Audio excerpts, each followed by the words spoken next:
You're listening to Exploring Anime with Friends, a JMO for Real podcast on YouTube, Spotify, Apple, and all major podcasting networks. I'm your host, JMO!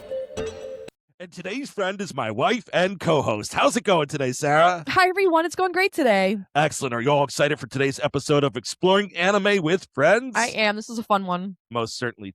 Today, we will be diving into the first season of My Hero Academia Vigilantes, a street-level superhero action series released in April of 2025. First, we'll meet our main character, Koichi, or the Crawler, as he's called, or the Crueler, as he's called. After that, we will meet some of the other people that help him get into trouble along the way, whether it be Knuckle Duster, Popstep, or Cyclops and Wolverine. They practically are. After that, we will go into the dark underlying theme of the series and really take a look at the vigilantes as they stand up against the criminals. And then we will dive into some of the other things that we found fun throughout the series, because there's a lot of antics and a lot of cameos from the original My Hero Academia. Remember, if you like what you're hearing today, check us out on social media, like, subscribe, and follow. Click that button somewhere down there. Yeah, somewhere. All right. Koichi. Crawler. Ruler. That is my favorite kind of donut. Yeah, talk to us about Koichi. Bad. So, bro is just trying to live his best life in college. And by the way, this isn't as funny as we're laughing. Like, It's not. It really isn't, but it's got a lot of these moments. I'm probably going to be laughing way too much for how serious it actually is. It actually does get very serious. So, Koichi's just trying to live his best life. He's a young college student. He's trying to live out on his own, which is this studio apartment on top of a building. Trailer on top of an abandoned building. Yeah, I mean, I don't even know, because that's it. It's the type of space that if you're watching a movie that has like a big city and a big building in like a poorer region, where the person who is the foreman for the large building that they're in has their birds or their exotic pet animal That in little the space. building. That little building on top of the top building. of the skyscraper. Okay. But either way, he's just The murder weapons there. oh gosh, yeah, right. Either way, he's just trying to do his best in school, and he does have a quirk. It's pretty cool. It's nothing fancy or crazy, and basically, as long as he has 3 points of contact, hands and feet. Can I correct something there? Please do. The quirk is a lot more amazing than it seems in the first season. In the beginning of the season, it does downplay it a lot, which is why I was downplaying. He has an amazing quirk. It is really cool. I don't know everything about it yet, but even starting to watch season 2 a little, you start to see expand, and even in season 1, you start to see parts of it expand. Like, I don't know exactly what it is, but it's a gliding power of some sort, and it's definitely broken. It's just he doesn't know how to fully use it yet. Yeah. So it is a pretty cool quirk. He's doing the student thing during the day, but at night, what does he call himself in the beginning? The nice guy? Or Yeah, he's the nice guy. The nice guy. He's just picking up litter and helping old ladies across the street. Wearing his all-night hoodie. He's just doing all the nice things. Yeah, he's doing all the right things, and he's also working his part-time job at night. But man, he's not all that good at making friends, especially when he's living in such a creepy place as a whole. Oh my gosh. There's a whole thing with that. There's a whole thing with that. He's not super awkward. He's awkward enough. Like, I can see people being like, oh, bro's kind of odd. Dude will literally get down on all fours on the sidewalk and use his power to glide through the city. I mean, it beats walking. Roughly the speed of a car. Well, like city car though, so Yes, we're not going fast by any stretch of the imagination. Trying to avoid all the piles of trash and garbage that are There's so much trash everywhere. Yeah, what is going on in the city? It's like the animators are like, what do we do with this dead space here? Let's put a pile of trash bags. Brilliant. I'm sure it became a running gag at some point in time how many trash bags they had to draw, I mean, right? they did need them for a reason.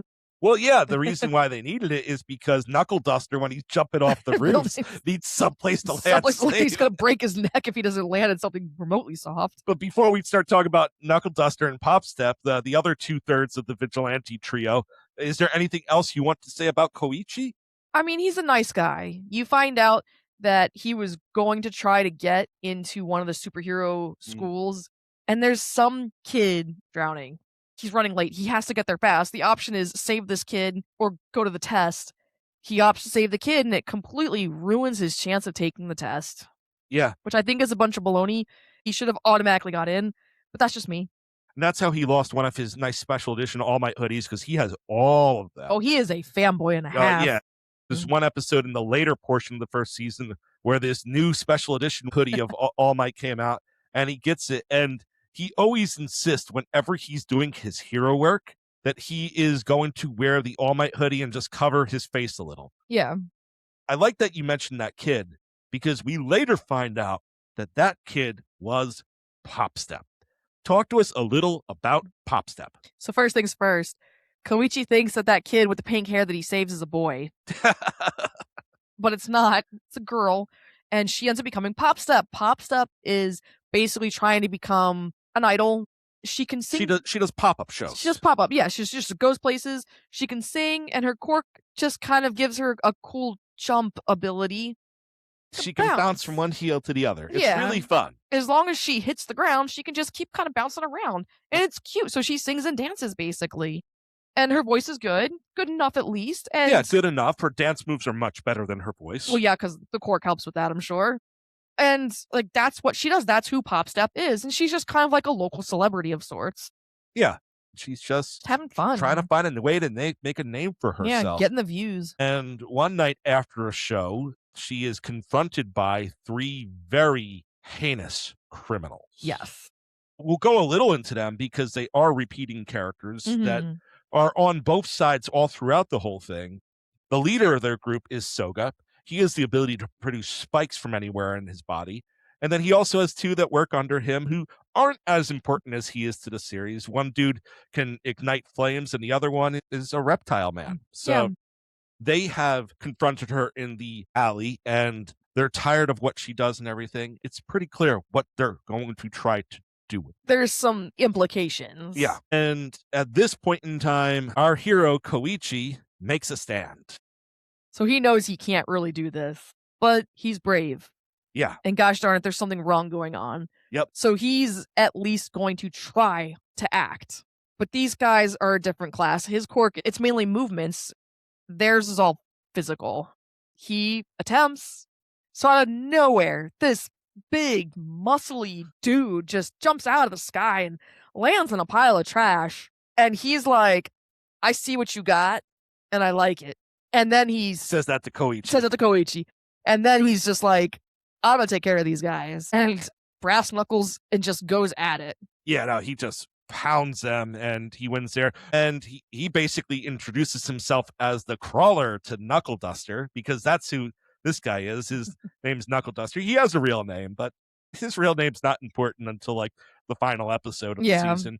Knuckle Duster decides, hey, you're gonna be my apprentice. You're my apprentice now. And he's like, no. Oh, no, I don't want to do this. Knuckle Duster's like, too bad. You're doing it. At that point in time, whenever they feel like it, Knuckle Duster and Popstep just randomly show up to the crawler's place. How did they find it? Did they just, like, did Knuckle Duster stalk him and just find it? They clearly stalked him on the way back, and it's like, we're a team now. Yeah, right? He's like, why are you guys in my place? He drinks the beverages that are there for the upperclassmen, and they eat his final pudding dessert or whatever. Yeah, just like guys, like come on. Up him. We got this poor college student and this high schooler and full-grown adult are caught. That's the crazy part. The age degree in this is just wild to me. The high schooler, the college student, and this full-grown man just crash a crawler's place. And you find out that Knuckle Duster checks the tongues of everyone he knocks out, because it's weird. He is a hit first, ask questions. Oh later. Yeah, every time there is sort of guy. There is no planning. He just goes. A lot like Scarlet, who we covered a few weeks back. Good shout out to Scarlet. Man, Knuckle Duster. Man, he's looking for people who are under their influence of a drug called Trigger. Yes, and the sign of it is the tip of their tongue turns black. So after he knocks someone out, he pulls their tongue out of their mouth to look at the tip of the tongue. Yummy. Anything you want to add about Knuckle Duster or Popstep before we really start getting into the meat of all this? I don't know. I really do like Knuckle Duster. He is my favorite for reasons that are more seen later. Like, yeah, his whole... He's got a great arc in the final 3 or 4 really episodes. Does. his whole motif is just fantastic. It's one of those things where him and Eraserhead meet during the course of it, and one of the things that you quickly learn about him, he doesn't actually have a quirk. He is quirkless. He is doing all this without any kind of, and that's why he keeps falling into trash. He's doing it intentionally so he doesn't break a limb. Like at one point in time, you're watching his workout regimen, and he's got weights and tires chained to his body as he's doing pull-ups. He's just like, BA. Yeah, he's a total badass. He is. Very easy character to root for, Oh, even yeah. though he's Unstable. brash and many times comes across unintelligent. He is actually very intelligent, though. He is. And Popstep is very caring. She adds a nice element to the group, and she works as a sort of scout for them. Yes. She's the one who calls the police when things are getting out of hand. The Crawler does crowd control, making sure that people get to the side. And he also allows the villains to chase him to safer spots or chase them into where Knuckle Duster's waiting so that Knuckle Duster can handle the fighting. Oh, yeah. So that's really how it works. And they battle villains that way to try to find out more about this trigger. I mean, it's a solid way to go about doing it. Yeah. And if you like what you're hearing so far, remember to check us out on social media, like, subscribe, and follow. This is a popular anime. It could be viewed almost anywhere. We watched it on Crunchyroll, but you could watch it a lot of different places. So talk to us about Trigger and our main villain throughout this arc and who she works for. Ooh. So Trigger, let's go there first. It's an injection drug that takes your quirk, multiplies it, and takes away some of your sense of control. Yeah, too. definitely. Yeah. It seems some had a little more control than others, but at the same time, like, you go from standing there like full coherency to like the lizard guy goes from just being a cute kind of little lizard dude to like this pterodactyl monster. Yeah, just attacking things. Because the first time they did battle with them, they weren't on Trigger. Yeah, but after they got their butts kicked a couple of times, they took the Trigger. But yeah. So that's kind of what Trigger does. It makes you lose control, and it amps up your quirk, which is great for the bigger villains out there because it's a huge, incredible distraction. The middleman of Trigger, the person delivering the stuff to the like lower level quirk users, is named Tamao. It's kind of the queen bee, if you will. Oh, she is the queen bee. She is the queen bee. And she's one of a few middlemen because remember, there's also the guy in the suit who had the Trigger in the All Might and Endeavor dolls. That's right. I forgot about that. Yeah. So the main person we're focusing on, though, the queen bee, she's got her eye covered for the most part, but like bees come out of the cover, and they're not just bees. The end of the stinger has Trigger in it. It's like a little vial of Trigger. Yeah, and she can not only supply the Trigger, but she can also inject that to further set them off. There's the visual difference, there's the clear power difference. And as some of these villains are taking multiple injections, they're called instant villains. Yeah, because they're just going on rampages. They're losing control and they're just breaking things apart. And one of the My Hero Academia characters that's brought back is Detective Koichi. And he's the one in charge of investigating all of this. And he's looking at everything, but he's not just looking for the ones who are using the Trigger. He's looking for the ones that are supplying it. Yep. And he's looking for the vigilante group that always seems to be one step ahead of the law and the heroes in taking down these villains. Because as far as he's concerned, they're criminals too. Yeah, well, they're lawbreakers too. Vigilantism is not technically legal. Yeah, well, it's not legal. It's not. And as far as a detective that's assigned to this case isn't over until the source of it, all the suppliers of it, and the people who have been illegally fighting against it are all in prison. Yeah, right? Doing the wrong thing, but they have all the right reasons. Yeah. And they're helping in the long run. They're vigilantes. And no, they're not quite as hardened as like the Punisher, though Knuckle Duster has some very some Punisher vibes moments. Yeah. But at the same time, they are criminals. And that's an important thing to point out because they always have to stay one step ahead of the law. And meanwhile, all this is being supplied. Who is the one in the shadows behind all of this? Ooh, man. The first time you hear that voice, you recognize it instantly. All for One is the one that's playing the cards and supplying the Trigger and kind of Every once in a while, Queen Bee will do something he doesn't like, so he kind of has to chastise her a little bit. Not that she pays attention. Not that she cares. Yeah, she's kind of off her rocker a little bit. But he's the one that's doing it all. He's the one that's getting it going. But man, the first time that voice happened, I was like, ah! And this is a prequel. So this happens before the events of My Hero Academia. Probably 6 years. I think it's a 6-year difference. For the events. Yeah, so along the way, they have help from various other people. Pop Step has a lot of people who follow her around who know the identities of the crawler or the crueler, because everyone keeps calling him they that. just got it wrong in the papers the first time when he introduced himself. They're like, the crueler? Because that's Cyclops and Wolverine's fault. So talk to us a little bit about Cyclops and Wolverine real quick. They are Pop's biggest fans. They are the fanboys that follow him. I mean, there's plenty of them, but like they're the two we see the most. And they look like it's there. They're look Cyclops and Wolverine. They look like young anime versions of Cyclops and Wolverine. The visor's a little different.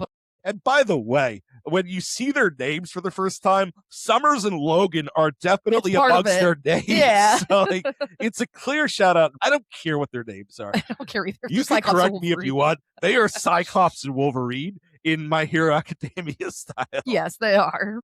So, which, by the way, the artwork was a nice mix of Western that was really and, cool. Eastern, right? Like, you got the feeling like you were watching the comic book stuff. Real comic book, like superhero type stuff. Like, it took it up even a step further than original My Hero Academia or One Punch Man would do, because there was a lot of the buff, muscle-bound ones, and a lot of the costumes were very much in that style. And plus, you got the pows and the whams and the bams. Old school Batman. Yeah, 100%.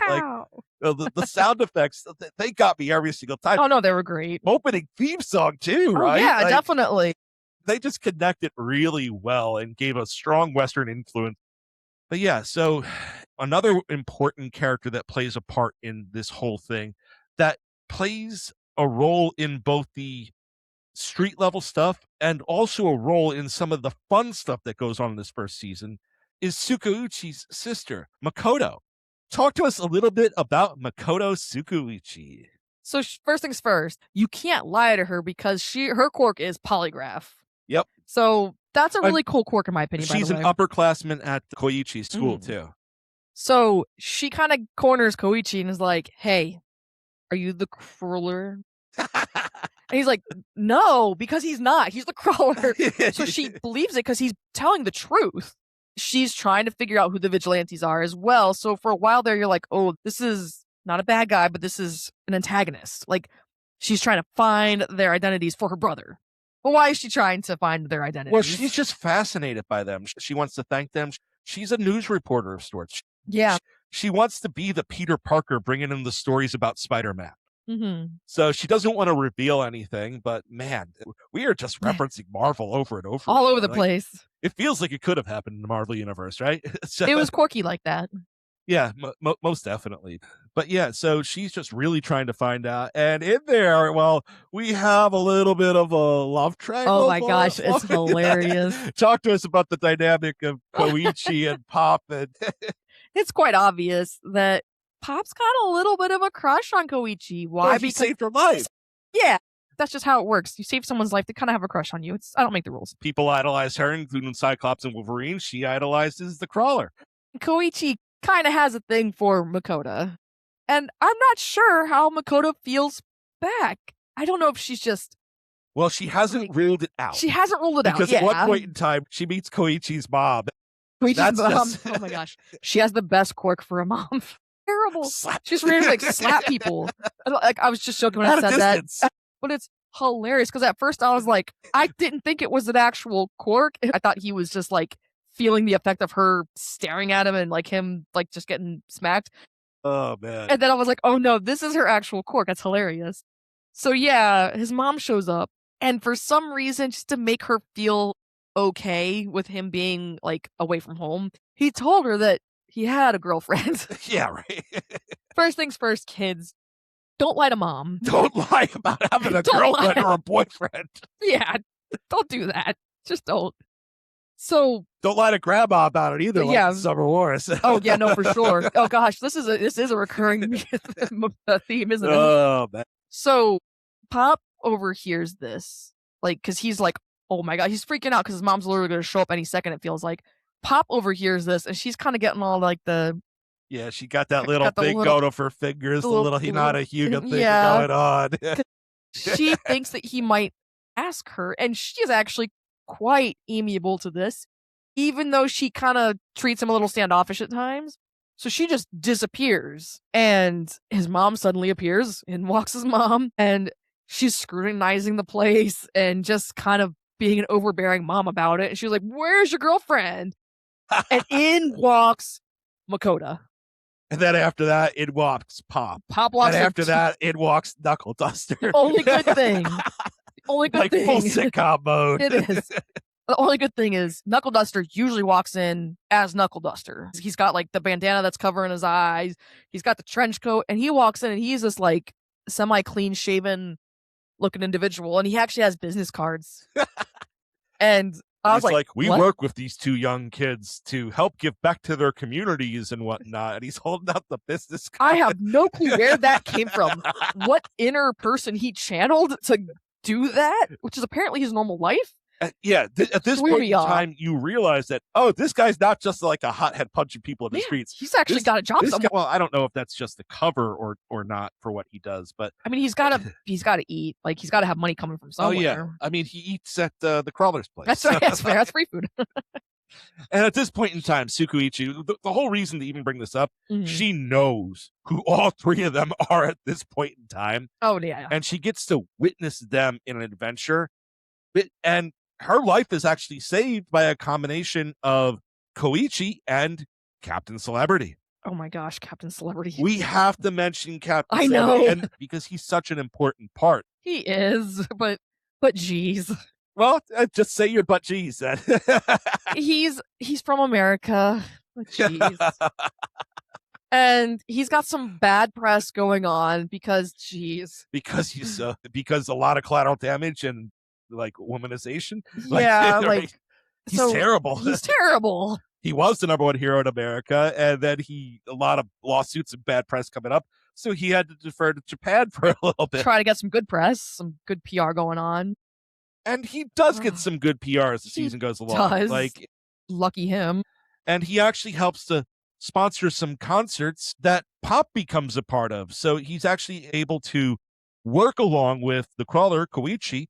He works along with Kurosuchi, and he helps Pop develop in her career too. So Yeah. he really becomes an instrumental part of the story, but it's not the main storyline, other than the fact that he occasionally beats something up when it's too much for Knuckle Yeah. Duster. And man, he has to save the Koichi so many times throughout the does. And Koichi hates it every time. But they also get to team up a couple of times too. They do. And Koichi gets to team up with a lot of cool people along the way. He gets to team up with Ingenium. That was my favorite part, honestly. Watching My Hero Academia, I really wanted to know a little bit more about Ingenium, and I'm really, really glad they brought him back. They brought him back in a pretty major way, and he's one of the people who knows and protects the crawler's secret. And he's like, you're doing the right thing, kid. So he at one point in time gives him a card to become part of his agency, and then he sees him in work, and he's like, you're doing the right thing. I'm going to take back that card. And you're going to continue doing this because I don't have a pole up my butt. Yeah, right. Yeah, I don't know how to put it any other way. That's pretty much it.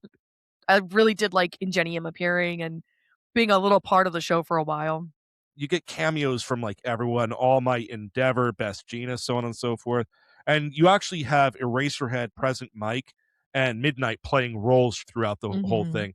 Eraserhead's walking along with Kurosuchi. Present Mike is involved in the pop-related stuff that's going on, and Midnight works as a bodyguard of sorts for those events too. So you got to see a lot more of those characters also. For Present Mike, at least, it makes sense. Oh, yeah. He's the MC. Because towards the end, while Knuckle Duster's battling Queen Bee, Koichi, he's working as an agent for Popstep for a show that's being run by Captain Celebrity as the mall reopens that got destroyed in the beginning of the season. So they're part of the redevelopment movement to get money in by doing shows. You really get to see some of Pop's career in the later. Oh, yeah. Like, man, there's so much to talk about. And we could go into how you meet Stain before he was Stain, and how there was Stendhal. some good episodes of Stendhal. You get to see how Stendhal morphs and becomes Stain. And I thought we were going to talk a lot about of the dark stuff and the main Yeah, storyline, but really, we're just kind of geeking out about everything else right now. we But are. really did kind of set up that main storyline well, Mhm. and honestly, enjoy it. Like, Yes. there's so much, especially if you're a fan of My Hero Academia and you haven't started this yet, which I don't know how that it would even be a thing. But even if not, there is so much going on. A lot of cameos, a lot of depth given, a lot of background filled in for the main series, yet it still stands alone well with unique characters who you're following their unique stories. It was just a really fun and easy watch. There were some very dark moments in it. I Yes. don't want people to, like, go into this blind. There were some incredibly dark moments. I mean, we have the origin of Stain, Yeah. I mean, and Queen Bee was a very dark character as a whole, but as a whole too, very fun. I definitely enjoyed it. I really love Knuckle Duster, especially towards the end. He gets a couple times to shine real good, yeah, and it was a great storyline, it really or at least was. I enjoyed it. It stands alone well from the universe, and I'm not trying to minimize the dark stuff, but Yeah. we already mentioned that there are drugs, pop-up villains. People are getting overdosed without their consent. Yeah, So no, that actually really rubbed me wrong, I'm not gonna yeah, lie. it's kind of terrible because there's one who's just a huge fan of pop, and he gets double injected and becomes almost like a predator of sorts. And it's Um, kind of terrible watching the whole thing. Eraser handles that with no problem, though. mhm. It blends the dark moments with the lighthearted moments, with the cameos so It beautifully, really does. laced in with some humor. And man, like, honestly, I'm looking forward to watching this as it continues to go on because I Mhm. might actually like it more than I like original My Hero. Ooh, I think you're gonna get criticized for that You one. know, I don't even care because I genuinely enjoy, but you feel like it's going to become something greater later on. I just feel like the supporting cast is absolutely amazing. And Pop and Knuckle are probably two of my favorite in that universe already. And with the depth given to Ingenium and the background story of Stendhal in Disdain, I just really, chef's kiss, appreciate it. I appreciate it too. It was good. Animation, spectacular. The line Definitely. work, I love the Oh, comic book feel yeah. to it. The opening and closing soundtracks, it was just excellent. A little hokey at times, Oh, yeah, well, but that's kind of yeah. the appeal of that sort of thing. Like, if it didn't have any hokiness, it would not feel the same. Any final things? I mean, I think we summed it all up pretty well. I had fun watching it for sure. I wasn't sure I was gonna like it because I was like, "This isn't My Hero Academia," and It's not. it's not supposed to be. It's Yeah. not supposed to be. The shoutouts are great. Again, I love seeing Ingenium. I love seeing Ayazawa in it again. The storyline had me intrigued enough to keep watching it, and I'm so glad I did. Yeah. So once again, we dove into My Hero Academia Vigilantes 6 years in the past, and we met the characters The Crawler and Popstep and Knuckle Duster. We saw how they wove in and how they were confronting the crime on the street, the drug use on the street of Trigger, and how they battled against Queen Bee. And then we got to see some of the other things throughout the course of the series, whether it was cameos from Stain to Ingenium to Korosuchi, and a new character, Korosuchi's sister, Makoto, and we got to see how all of that fit together to make something that had both dark moments yet comical moments at the same time. We hope you enjoyed the first season of My Hero Academia Vigilantes as much as we have, and consider watching this anime. Bye. Bye. So if you like what you heard today, make sure you listen to us on YouTube, Spotify, Apple, or wherever you stream your podcast. Listen to all of our J-Mill for Real podcasts, and hit us up on social media, like, subscribe, and follow. Once again, this was Exploring Anime with Friends. Let's explore together. And now for a word from our sponsors. And today's show was brought to you by Dubby Energy, a modern approach to energy drinks with no sugar, dyes, or fillers added. Dubby Energy, be better. And use code ExploringAnime524 for 10% off your order. That's ExploringAnime524, one word, all capital letters, for 10% off your latest Dubby Energy order. Link listed in the show notes.